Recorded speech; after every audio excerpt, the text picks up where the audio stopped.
Hello guys, welcome back to my YouTube channel. It's me again, Julius Russell. So in this video, tuturuan ko po kayo kung paano i-fill upan yung Form 2F and 3F po natin for NCLEX application. So ililink ko na lang sa description box below kung paano i-download yung Form 2F and 3F po natin. So sa mga hindi pa po nakapag-subscribe sa YouTube channel ko, please do subscribe my YouTube channel and hit the notification bell for you for being updated sa mga upcoming videos ko pa po. Maraming salamat. So, ito na po yung website sa New York State Education Department. So, again, ililink ko po sa inyo doon sa description box below para hindi na po kayo mahihirapan. So, ayun, punta po tayo sa RN Pathway number 5. So, ito po yung graduates of foreign nursing schools outside in the US and US territories. So, meron po tayong steps dito. So yung step 1, ito po yung complete New York State required course. So ito po yung sa infection control and sa child abuse. And then step 2, ito po yung sa online form 1. Ito po yung application for licensure RN.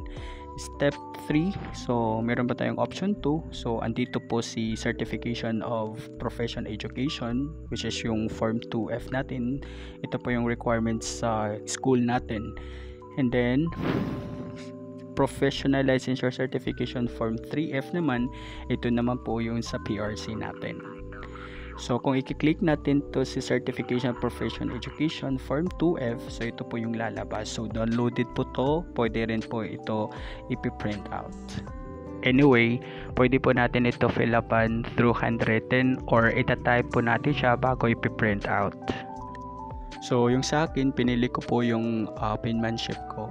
So, ayun, section number 1, applicant information. So, i-check nyo lang kung ano ang ina-applyan nyo. So, of course, yung registered professional nurse. Number 2, yung social security number since wala pa tayo niyan. So, leave it lang. Number 3, birth date, month, day, and year.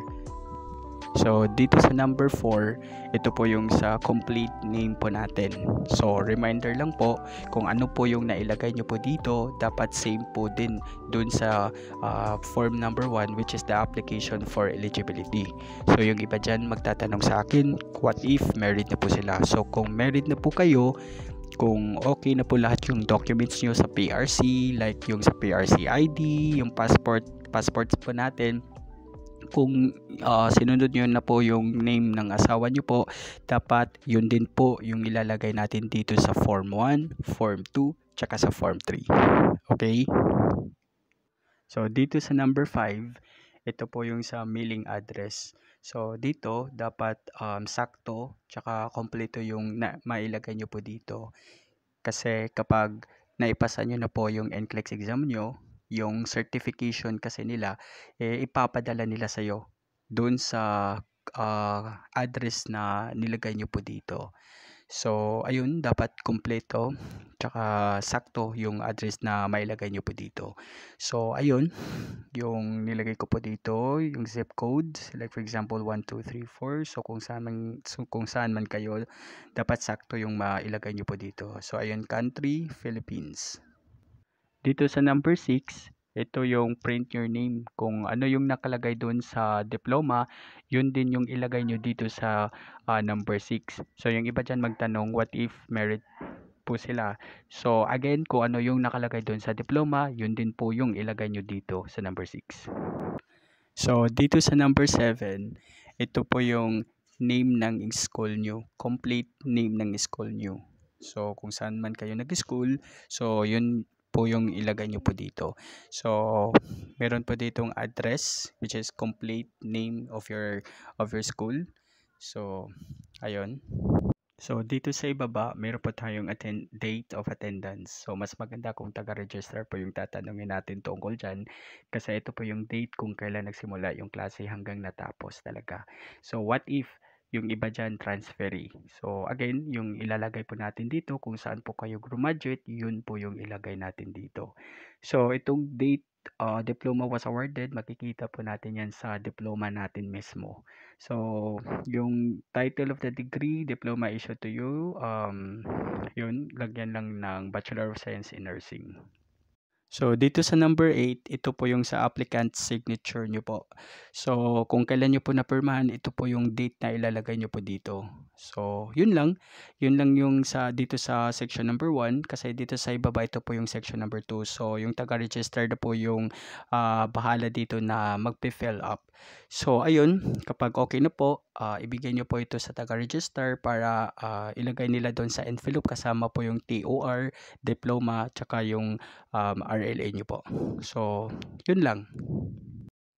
So ayun, dito sa Nurse Form 3F, so ito po yung sa PRC natin or Verification of Foreign Professional Licensure or Certification. So yun lang, babasahin nyo lang po yung instruction dito, yung applicant instruction bago po kayo mag-fill up. Dito sa section 1, ito po yung sa applicant information. So same lang naman to sa form 2. So again, number 1, i-check nyo kung anong ina-apply nyo po. So yun, of course, nag-apply kayo for registered professional nurse. Yung social security number natin, since wala pa tayo niyan, leave it lang. So number 3, ito yung birth date, month, day, and year. So yun po.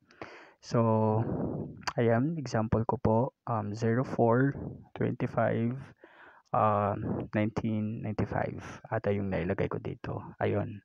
So, dito naman sa number 4, again, ito yung complete name natin.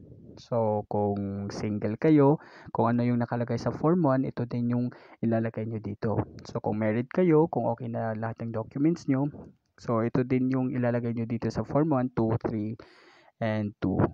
Okay? So, ayun. So, dito sa number 5, ito yung mailing address natin. So, same lang naman doon sa form 2, yung ilagay natin dito sa form 3. So, again, dapat sakto tsaka kompleto kasi yung certification, kapag naipasa nyo po yung NCLEX exam, ipapadala po yun ng New York State Board of Nursing. So, ayun, dapat kompleto po yun. So, yun, yung zip code ko na, like for example, yung nilagay ko dito is 123. So, again, dapat sakto yung ilagay nyo po dito. So, yung country, Philippines. So, yun. So, dito sa number 6, ito po yung name of licensing registration authority to which this form is being sent. So, ito po yung sa PRC or Professional Regulation Commission. So, yun po yung ilagay natin dito. Okay? So, dito sa number 7, ito po yung print name. Kung ano po yung nakalagay dun sa PRC ID natin, yun din po yung ilagay natin dito sa number 7. Okay? So, dito sa baba, meron po tayong professional title on license certification issued. So, native language spelling. So, yung nilagay ko po dito is rehistradong nurse. Same lang po dito sa baba naman, English language spelling lang. So, registered nurse naman yung nailagay ko dyan. Okay? So, dito sa number 8, if you took a licensing examination using a different name, so kung wala, just leave it blank lang. Okay? So, dito sa number 9, ito po yung license certified as a nurse, name of school of nursing. So, ito po yung name of school. Tsaka sa baba is yung complete address of your school. So, same lang dun sa form 2F ang ginawa natin.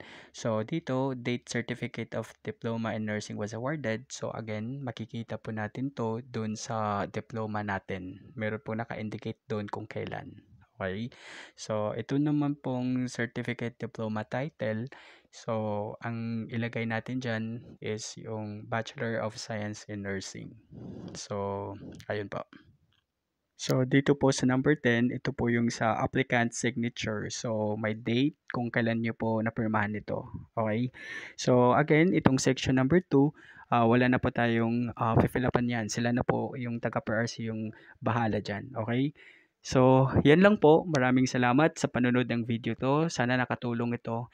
So, please don't forget to like, share, and comment and to subscribe my YouTube channel. Maraming salamat po.